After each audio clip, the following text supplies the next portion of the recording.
بنایا ہوا کلام یا انسان کی کوئی بنائی ہوئی چیز، اس میں تبدیلی آ سکتی ہے کیونکہ وہ انسان کی بنائی ہوئی ہے، لیکن خدا کی بنائی ہوئی، خدا کی دی ہوئی، خدا کے قوانین، ان کے متعلق ایسا سوچنا بھی میں سمجھتا ہوں بلاسفیمی۔ صحیح، ٹھیک۔ اچھا، پھر خدا نے موسیٰ کو حکم دیا، 34 باب اس کی 27 آیت، خروج۔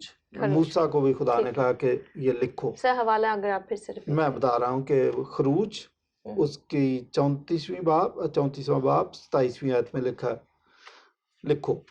یرمیہ کو بھی خدا نے کہا کہ ایک تمہار لے اور اس پر جو کچھ میں تجھے بتا رہا ہوں یہ لکھو۔ یرمیہ کی کتاب اس کا 30واں باب 28ویں آیت۔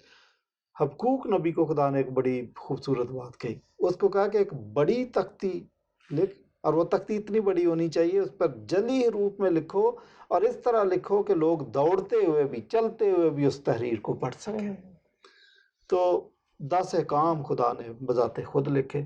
صحیح۔ تو اس لیے کچھ خدا نے خود لکھا، کچھ لکھنے کا حکم دیا، اس لیے اسی کو ہم کہتے ہیں کہ یہ الہامی کتابیں ہیں، یہ خدا کی طرف سے دی ہوئی کتابیں ہیں، یہ الہی قوانین ہیں۔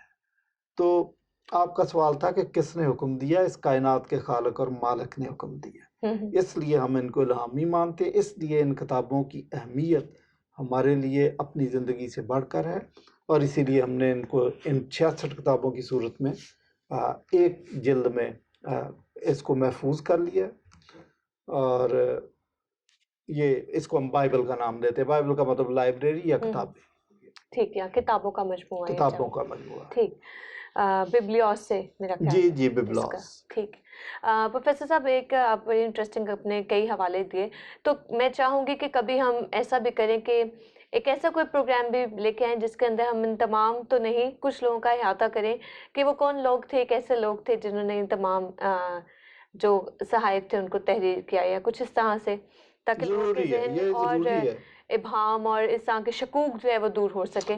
مجھے کوئی اعتراض نہیں ہے، آپ اس قسم کے پروگرام لائیں، میں جواب دینے کے لیے حاضر ہوں، تاکہ پتہ چلے کہ کون اشخاص تھے، کیا تھے۔ بالکل۔ اس تمام گفتگو سے جو آپ نے ابھی فرمائی، اس سے کیا ہم یہ بات کہہ سکتے ہیں ویری کریکٹلی کہ یہ جو بائبل مقدس ہے، اس کو بائبل مقدس کہنے کے بجائے ورڈ آف گاڈ کہنا چاہیے، ٹو بی ویری کریکٹلی، اگر میں صحیح لفظ استعمال کر رہی ہوں؟ ہم کہہ سکتے ہیں ورڈ، بلکہ کہنا ہے ورڈ آف گاڈ چاہیے، بائبل مقدس بھی آپ کہہ سکتے ہیں، اس کا بھی مطلب وہی ہے۔ ورڈ آف گاڈ جب ہم کہتے ہیں تو آپ نے مور اسپیسیفک کر دیا کہ یہ خدا کا کلام ہے۔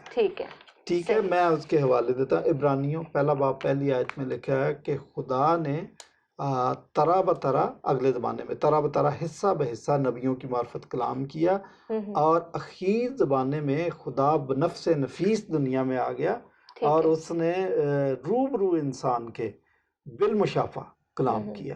تو یہ خدا کا کلام ہے۔ دوسرا تموتھیوس تیسرے باب کی 16ویں آیت میں لکھا ہے کہ ہر ایک صحیفہ خدا کے الہام سے ہے۔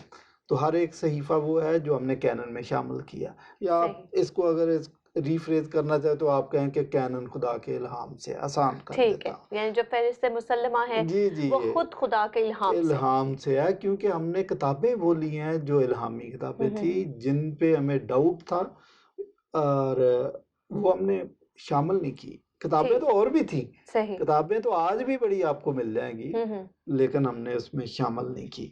اچھا، پولس بھی گواہی دیتا ہے، پہلا کرنتھیوں دوسرے باب کی 13ویں آیت میں کہتا ہے کہ یہ جو ورڈ ہے یہ ورڈ آف ہولی اسپرٹ ہے، یہ جو کلام ہے رول قدس کا دیا ہوا کلام ہے۔ اچھا، پھر نیو ٹیسٹامنٹ میں ایک فارمولا آپ کو نظر آئے گا، it is written, it is written, جیسا کہ لکھا ہے۔ تو جب آپ یہ کہتے ہیں جیسا کہ لکھا ہے تو آپ اولڈ ٹیسٹامنٹ کا حوالہ دے رہے ہوتے ہیں کہ وہ الہام سے لکھا گیا ہے۔ مسیح یسوع نے بھی یہ پرانے فارمولا اہد بہت نامے کا، استعمال پرانے کیا۔ اہد نامے جو شریعت، تورا، اس کی جو کتب ہیں، صحائف ہیں، رومیوں تیسرے باب کی دوسری آیت میں بھی اس کو خدا کا کلام کہا گیا۔ تو اور بھی حوالے ہیں کہا جا سکتا ہے، لیکن شارٹلی میں نے 3-4 حوالے آپ کو دیے ہیں کہ this is word of God, اور ورڈ آف گاڈ کہنا چاہیے میں کہ یہ خدا کا کلام، خدا کے منہ سے نکلا ہوا کلام۔ ٹھیک ہے پروفیسر صاحب، ہم اگر بات کریں دوبارہ سے نئے اہد نامے کے بارے میں، تو آپ مجھے یہ بتائیے کہ واقعی میں جو رسول تھے یا حواری تھے وہ روح القدس کی ہدایت پا کر خدا ان کے کلام کو تحریر کرتے تھے؟ جی جی بالکل، وہ اس کو ورڈ آف گاڈ ہی کہتے تھے، اور they were being directed by the holy spirit. اور نیو ٹیسٹامنٹ میں بھی آپ کو اس کے کچھ حوالہ جات اگر آپ ہمیں کچھ ہاں، ریفرنسز دے سکیں. میں آپ کو دیتا ہوں. زبور 95 اس کی 7 آیت میں زبور نویس کہتا ہے کہ آج تم اس کی آواز سن کر اپنے دلوں کو سخت نہ کرنا. اچھا، تو عبرانیوں 3:7 میں اسی حوالے کو کہا گیا ہولی اسپرٹ سیڈ، وہی حوالہ. تو اچھا، اسی پرانے عہد نامے کے کے حوالے کو حوالے نئے کو عہد کہا نامے کہ میں ہولی استعمال اسپرٹ نے کیا. یہ کہا تھا. اچھا، زبور 45 کی 6 آیت میں لکھا کہ اے خدا تیرا تخت ابدالآباد رہے گا. اور نیو ٹیسٹامنٹ میں اسی بات کو کہا گیا گاڈ سیڈ. اور یسایہ 7:14 میں لکھا دیکھو ایک کنواری مشہور ہوا حوالہ، دیکھو ایک کنواری حاملہ ہوگی اور ایک بیٹا جنے گی. صحیح، یاد ہوگا آپ کو. ٹھیک. متی 1:22 میں یہی بات اسی حوالے کو ری فریز کر کے لکھا گیا کہ خدا نے نبی کی معرفت کہا کہ دیکھو ایک کنواری حاملہ ہوگی. صحیح صحیح. تو وہ بھی ورڈ آف گاڈ تھا، new Testament word of God ہے. ٹھیک ہے، اچھا، یعنی ہوسیہ دونوں نے کا ایک کمپیریزن ہو گیا جی کہ جی پرانا عہد نامہ نیا عہد نامہ جی دونوں خدا کا کلام ہے. ایک اور والا ہوسیہ 11:1 اس میں لکھا کہ میں نے مصر سے اپنے بیٹے کو بلایا. اچھا، اسی حوالے کو متی 2:15 میں خداوند نے کہا کہ میں نے اپنے بیٹے کو مصر سے بلایا. ٹھیک. تو دس از ورڈ آف گاڈ. صحیح صحیح، ٹھیک ہے. مگر میرا سوال پھر سے میں چاہوں گی کہ آپ کچھ اس بارے میں بھی حوالے جات دیں جس میں جو ہے نئے عہد نامے کو یہ میں موجود ہو کہ کس طرح سے رسولوں کو روح القدس گائیڈ کرتا تھا. اگر آپ کچھ وہ ریفرنسز بھی دے سکیں ہمیں تو. دیکھیں، میں نے نیو ٹیسٹامنٹ سے بھی آلریڈی آپ کو حوالے دیے. رسول شاگرد بالکل نیو ٹیسٹامنٹ کو رول القدس سے ہدایت یافتہ سمجھتے تھے کہ یہ رول القدس کی مدد سے لکھا گیا.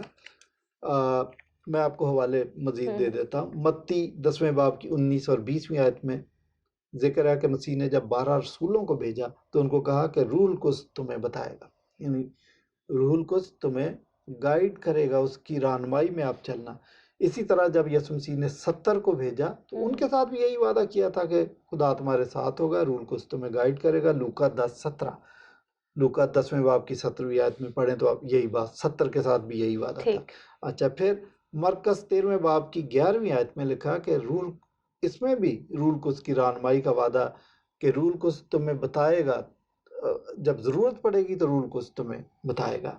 اچھا، پھر یوحنا 14ویں باب کی 26ویں آیت میں لکھا ہے کہ روح القدس تمہیں سکھائے گا، وہاں پہ بھی یہی بات لکھی ہے. پھر یوحنا 16ویں باب کی 13ویں آیت میں عشاء ربانی کے واقعے کا ذکر ہے کہ یسوع مسیح نے جب وہ رسم کی اور کہا کہ میری یادگاری کے لیے یہی کیا کرنا، تو وہاں بھی یہ یقین دہانی کرائی کہ روح القدس تمہارے ساتھ ہوگا، تمہیں گائیڈ کرے گا.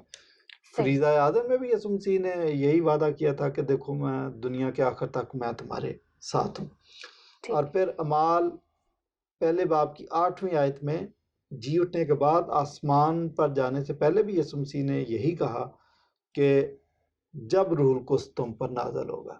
تو وقتاً فقتاً ہمیں یہ ابھی اور بھی بہت سارے حوالے دیے جا سکتے ہیں، لیکن یہ میں نے چند حوالے اس لیے دیے ہیں کہ میرا موقف واضح ہو سکے کہ رسولوں کو اور کرسچنز کو اس وقت روح القدس رہنمائی فراہم کرتا تھا، اور یہ روح القدس کی رہنمائی آج تک جاری ہے. بلکہ میں اس میں ایک اضافہ کر دوں، ایف بروس نے ایک بڑی خوبصورت بات کی ہے. وہ کہتا ہے کہ بائبل مقدس لکھنے میں روح القدس کار فرما تھا، اور آج بھی جب ہم بائبل کو پڑھتے ہیں تو اس وقت بھی روح القدس ہماری رہنمائی کرتا ہے، اس کی انڈرسٹینڈنگ میں بھی مدد کرتا ہے. صحیح صحیح، بلکہ اس کے بغیر شاید ہم کبھی بھی خدا کے کلام کو سمجھ نہ سکیں. جی جی، اس کا مطلب ہے کہ ہم حتمی طور پر، یقینی طور پر کہہ سکتے ہیں کہ بائبل مقدس واقعی میں خدا کا کلام ہے. بالکل، ہم حتمی طور پر بلا کسی شک، بلا شبہ یہ کہہ سکتے ہیں کہ جو بائبل ہمارے ہاتھ میں ہے، یہ 66 کتابیں، یہ فرشتے مسلمہ، دس از ورڈ آف گاڈ، یہ خدا کا کلام.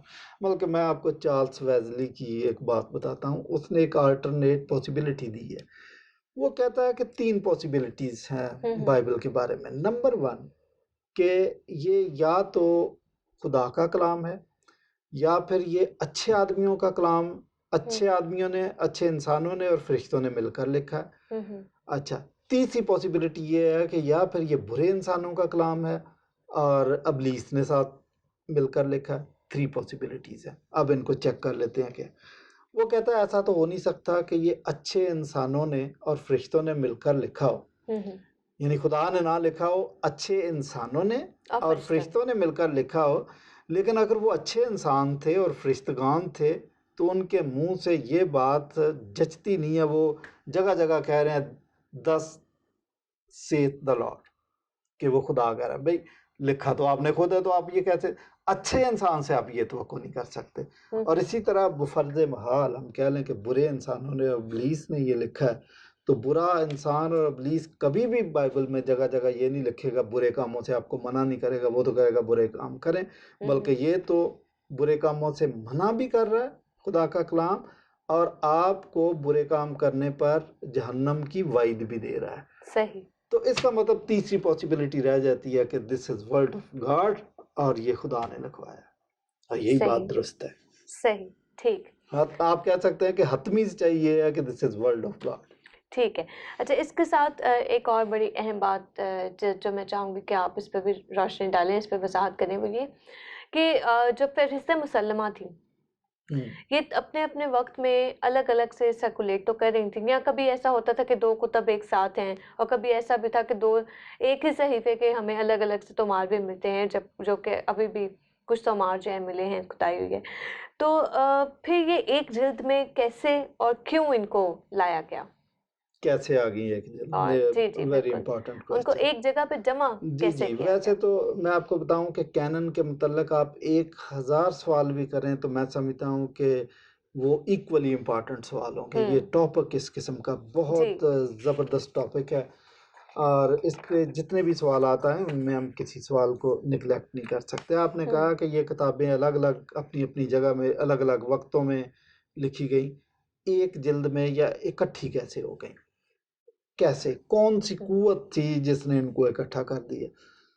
پہلی بات تو یہی ہے کہ جو ہم شروع سے بات کر رہے ہیں کہ وہ خدائی قوت تھی جس نے اکٹھا کیا. چونکہ پلان اس پہ کام ہو رہا ہے، وہی لکھوا رہا تھا، تو اسی نے اکٹھا کروایا، نو ڈاؤٹ.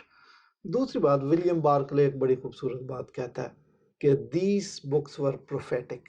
یہ آپ کہیں کہ چونکہ نبیوں کی کتابیں تھی، الہامی کتابیں تھی، اس لیے ان کو کوئی جمع ہونے سے، ایک جگہ ہونے سے یا اس فہرست میں شامل ہونے سے کوئی روک ہی نہیں سکتا تھا. پروفیٹک تھی. اچھا، پھر ڈیمانڈ آف دا چرچ کی ڈیمانڈ تھی، کیونکہ چرچ پہلے قائم ہوا اور کتابیں نیو ٹیسٹامنٹ کی بات میں لکھی گئی، اس لیے چرچ کی ڈیمانڈ تھی کہ ہمیں بتایا جائے کہ کرسچینٹی کیا ہے. تو چرچ کی ڈیمانڈ کی وجہ سے یہ کتابیں سرکولیٹ جو کر رہی تھی ان کو ایک جگہ کر رہی تاکہ ہر کلیسیا کو پتہ چل جائے. وہ آپ نے ایک دفعہ بڑی خوبصورت بات کی تھی کہ ہمیں پہلی صدی میں جانے کی ضرورت ہے، تو کچھ چیزوں کو سمجھنے کے لیے 21ویں صدی والے شخص کو ٹائم مشین میں بیٹھ کر واپس ہوتا جانا چاہیے. اس وقت پرنٹنگ پریس نہیں تھا، ٹیکنالوجی اتنی ایڈوانس نہیں تھی، اور یہ ساری فیسلٹیز جو نہیں تھی تھی ہمارے پاس یہ اب نہیں تھی. تو اس کی وجہ سے بھی، چرچ کی ڈیمانڈ کی وجہ سے بھی ان کو ایک جگہ کیا گیا. ہر چرچ نے ڈیمانڈ، ہمیں بھی بتاؤ بھی پلوس نے کرنتھس کو کیا لکھا، ہمیں بھی بتاؤ بھی. تو پلوس نے خود بھی کہا کہ یہ دوسرے چرچز کو بھی بھیجیں، تو اس طرح اس کو. اچھا، پھر ہیریٹیکل سٹیمولس تھا کہ اس وقت بہت سے بدعتی لوگ آ گئے، حتیٰ کہ مارشن جو ہے اس نے نیو ٹیسٹامنٹ کی ایک فہرست بھی جاری کر دی. اچھا جی. تو اس لیے بہت ضروری تھا کہ چرچ اس کی فہرست کو ریکگنائز کرے اور جاری کرے اور اتھینٹیکیٹ کرے کہ this is the right, these are the right books. تو اس لیے بھی ضروری تھا. مشنری سٹیمولس بھی اس میں تھا کہ کتابوں کو جمع کیا. اب چونکہ مسیح یسوع نے 70 کو بھیجا، 12 کو بھیجا، اور ان 12 نے، ان 70 نے آگے لوگوں کو تیار کر کے بھیجا. تو نہ صرف مسیح کے حواری بلکہ تابعین اور تبع تابعین یہ سب جا رہے تھے مشن کے کام کے لیے. اب جب مشن کے کام کے لیے جا رہے تھے تو ان کی ڈیمانڈ ہے کہ بھائی ہم ان کو کیا پڑھائیں، کس کتاب سے پڑھائیں. اب ارسطو کو تو پکڑ کر نہیں پڑھا دینا کہ اس نے ارسطو کی کتاب جی. تو اس وجہ سے بھی، مشنری کام کی وجہ سے بھی یہ ضروری ہو گیا تھا کہ آپ ان کو ایک چارٹر دیں کہ بھائی یہ ہے جو آپ نے پڑھانا. اور تو ایک ہی میسج ہو، ایک ہی ہی میسج ہو، خوشخبری ہو، ایک تو ہی گڈ نیوز ہو. اس کے لیے کینن کا ہونا بہت ضروری تھا. تو اس لیے بھی تھا. پھر پرسیکیوشن جب شروع ہوئی نا، تو پرسیکیوشن نے بھی آپ کو مجبور کیا کہ آپ اپنی کینن تیار کریں. آپ کہیں گے یہ تو عجیب بات ہے کہ بھئی پرسیکیوشن کی وجہ سے کینن کیسے؟ پرسیکیوشن کیا ہے کہ ڈائوکلیشین جو بادشاہ تھا اس نے حکم جاری کر دیا کہ اگر کسی کرسچن کے پاس بائبل یا بائبل کا کوئی پرزہ ورقہ نکل آیا تو اس کو سزائے موت دیں گے. ٹھیک، صحیح. اب آپ دیکھیں کہ یہ ڈائوکلیشین کا جو حکم ہے یہ کام کیسے کر رہا ہے کینن بننے کے لیے. اب کلیسیا نے یہ سوچا کہ کون سی کتابیں ہیں جن کی حفاظت ہم نے کرنی ہے کہ بھائی یہ کینن ہے اور اس کو ہم کسی قیمت پر بادشاہ کے حوالے نہیں کریں گے. صحیح. تو اس طرح پرسیکیوشن نے بھی کینن کے بننے میں مدد کی. بہت مدد اور حالات کو پیدا کیا. اب آپ نے ہسٹری پڑھی ہے تو اتنا آپ کو معلوم ہوگا کہ کچھ لوگوں نے کچھ کتابیں ان کے ہینڈ اوور بھی کر دی. جی بالکل بالکل. اچھا، ہینڈ اوور بھی کر دی تھی. اب چرچ نے یہ ڈیسائیڈ کرنا تھا کہ کون سی کتابیں ہیں جو پولیس آئے تو ان کے مانگنے پر ان کے ہینڈ اوور کر دینی، ہمیں فرق نہیں پڑے گا. کون سی کتابیں ہیں جن کو نہیں دینا، جان جاتی ہے تو جائے نہیں دینا. ٹھیک ہے. تو یہ ساری چیزیں کینن کی طرف آپ کو لے کے جا رہی تھی. مطلب اس وقت حالات ہی ایسے پیدا ہو گئے تھے کہ اس کو ترتیب دینا بہت ضروری تھا. حالات تو پھر خدا کنٹرول کر رہا تھا نا ان چیزوں کو. اچھا، پھر چرچ نے بعد میں جب کانسٹنٹائن کرسچن ہو گیا تو چرچ آزاد ہو گیا، چرچ مضبوط ہو گیا. تو اس وقت لوگوں نے بعض لوگوں پر کرٹیسائز کرنا شروع کر دیا کہ بھائی آپ کون سے کرسچن ہو، ابھی آپ بڑے اگلی سیٹ پہ آ کے بیٹھ جاتے ہو. آپ نے تو بادشاہ کے حکم پر پولیس کو ہمارے سامنے بائبل دے دی تھی. تو اس نے کہا بھائی وہ میں نے بائبل نہیں دی تھی، وہ ہیریٹیکل لٹریچر تھا جو میں نے دیا تھا، اصل بائبل تو یہ میں نے سنبھال کے رکھی ہوئی ہے، مجھے کیا سمجھتا.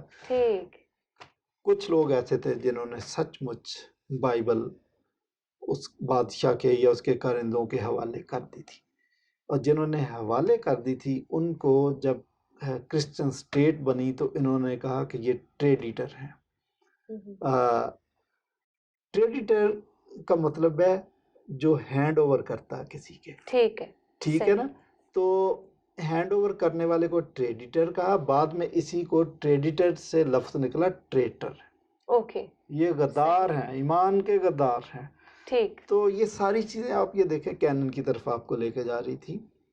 اس سے بھی بڑھ کر آپ کو بات بتاؤں کہ جب first Christian emperor Constantine Christian ہو گیا نا جب وہ، تو اس نے یوسیبیس کو کہا کہ آپ مجھے 50 بائبل کی کاپیاں تیار کر کے دو. تو وہ کس کی کاپیاں تیار کر کے دے گا اگر اس کو پتہ نہیں ہے کہ بائبل ہے کیا، کینن ہے کیا.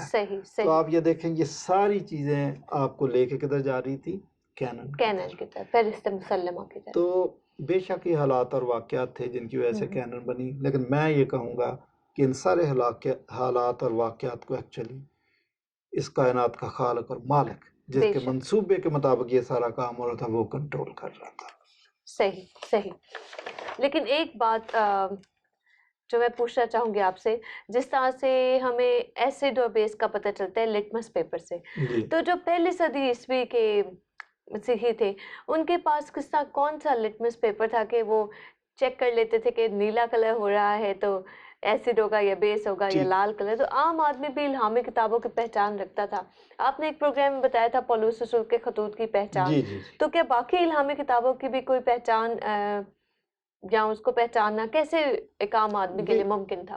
ایگزیکٹلی چرچ کے پاس یا کرسچنز کے پاس ایک لٹمس ٹیسٹ تھا جس سے ان کو پتہ چل جاتا تھا کہ یہ الہامی کتابیں ہیں. صحیح. دیکھیں افسیو 2 باب کی 20ویں آیت میں لکھا ہے the church was built upon the foundation of apostles and prophets. ٹھیک ہے. تو پہلی بات تو یہ ہے کہ چونکہ پروفٹس نے اور اپاسٹلز نے چرچ بنایا تھا اور انہی نے ان کو یہ بتایا تھا کہ یہ کتابیں جو کچھ وہ فالو کرتے تھے چرچ وہی فالو کرتا تھا. تو لٹمس ٹیسٹ ہو گیا نا.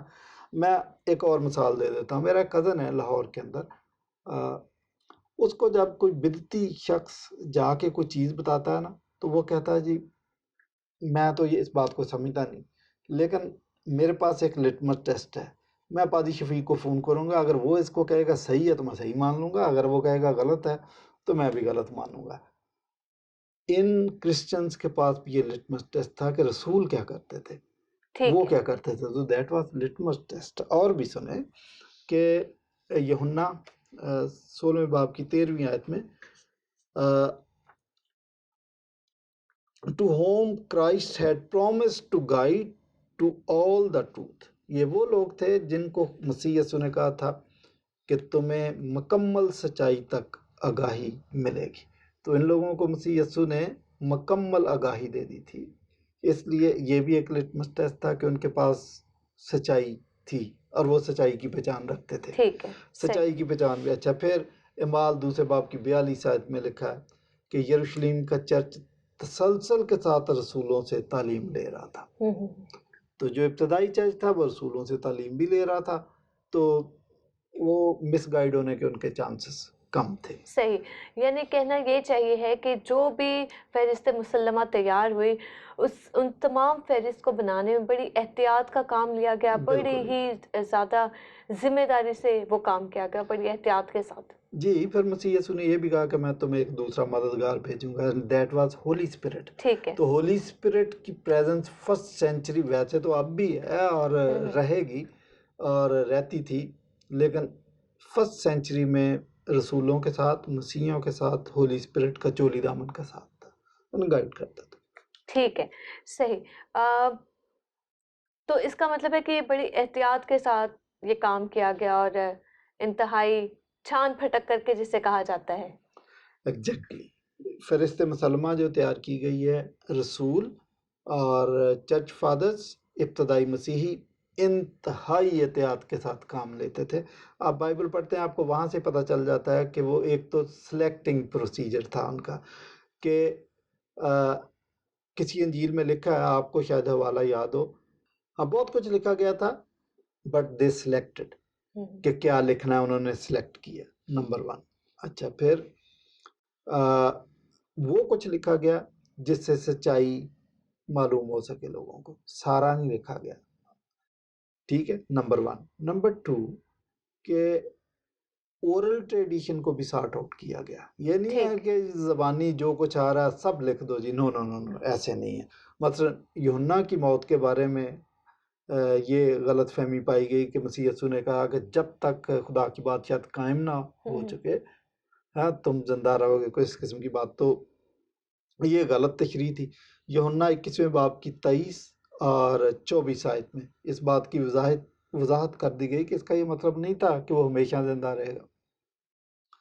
تو غلط اورل ٹریڈیشن کو بھی اس کو ٹھیک کیا جا رہا ہے, اگر اس میں غلطی ہے تو اس کو ٹھیک کیا جا رہا ہے. ٹھیک ہے. پروفیسر صاحب, شکریہ ادا کرنا چاہیں گے آپ کا ان تمام سوالات پر مفصل طریقے کے ساتھ ہمیں بیان کرنے کے لیے. آپ کا بہت بہت شکریہ. امید ہے کہ ناظرین آپ کو بہت برکت ملی ہوگی, اور ساتھ ہی ساتھ میں جس طرح سے پروفیسر صاحب نے کہا کہ انجیل مقدس بمطابق یوحنا میں یہ درج ہے کہ اگر تمام جو کچھ ہوا, جو کچھ بیان کیا گیا, جو کچھ کہا گیا, اگر اس کو تحریری شکل میں لایا جاتا تو شاید دنیا میں کتابوں کی جگہ نہ رہ پاتی. اسی دعا کے ساتھ آپ سے اجازت چاہیں گے. اگلے پروگرام تک کے لیے اپنی ہوسٹ ڈاکٹر ماریا فلیچر کو اجازت دیجیے. اگلے پروگرام میں پھر کسی انٹرسٹنگ ٹاپک کے ساتھ آپ سے ملاقات ہوگی. اور اگر آپ کے ذہن میں کوئی بھی سوال ہے, کسی بھی ایسی بات کے بارے میں آپ چاہتے ہیں کہ ہم اپنے پروگرام میں اس کو شامل کریں, کسی عنوان کے بارے میں, تو آپ ضرور ہمیں لکھ بھیجیے. ہمارے فیس بک پیج پہ بھی آپ لکھ سکتے ہیں, اس کو لائک کریں. اس پہ جو ہماری ویڈیوز اپلوڈ ہوتی ہیں آپ انہیں دیکھ سکتے ہیں, ہم سے کانٹیکٹ کر سکتے ہیں, ہم سے رابطہ قائم کر سکتے ہیں. ان تمام باتوں کے ساتھ آپ سے اجازت چاہتے ہیں. خداوند آپ کو اپنی برکات سے مالا مال کرے. خدا حافظ.